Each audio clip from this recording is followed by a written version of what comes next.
Bend the mountain top. Today? No, that's Martin Luther King. Ready?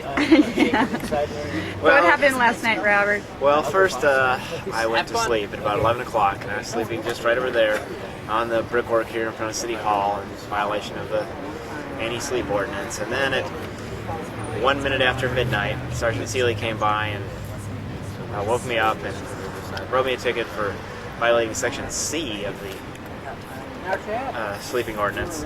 And he wanted to know how long it had been since I got my last ticket. And I said, oh, a couple days. And in reality, it was 46 hours. So I could have been subject to arrest at that time. But he wrote me a ticket, I signed it, and then I went back to sleep. And then at about 1:30, another officer badge number 193, I'm not sure what his name is, came by and woke me up and started to write me a ticket. But after he radioed in for a case number, he was told that I had already been cited and should be arrested.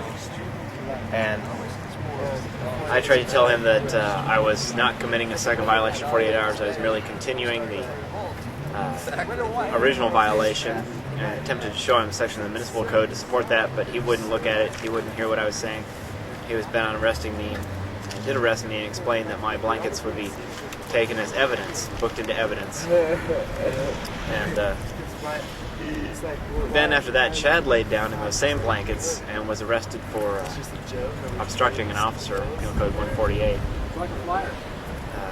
because I guess he was preventing the evidence from being booked. And then Dan came over and laid down, and then got up and went and got a sleeping bag and came back and laid down under the sleeping bag and was apparently arrested for resisting arrest, although it's not at all possible that it seems like he cooperated with the arrest. He was not interfering with my arrest, so that's not clear how that happened.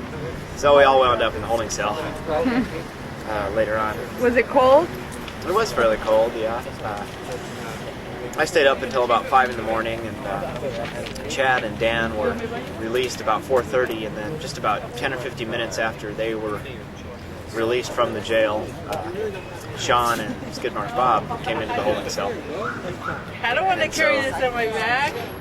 Then we stayed in until about 9 o'clock. Well, they had come down. I called Skidmar and Bob's house, collect from jail, and he came down to City Hall here. And Sean was here. I'm not sure. Sean, I guess, was charged with camping twice in 48 hours. I'm not sure. And Bob was arrested for refusing to sign a citation and charged with a vehicle code. I'm not sure what the exact code number is.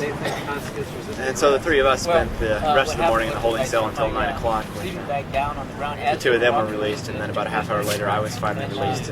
And I understand you were charged with a misdemeanor? I have actually finally been charged with, booked under misdemeanor camping, section 6.36.050. Congratulations, Rob Torrey. Yes, thank you. Thank you. So that was this morning, February 14th, between 2 and 9 a.m. 1996. Thanks a lot. Now we're back at City Hall. Yeah.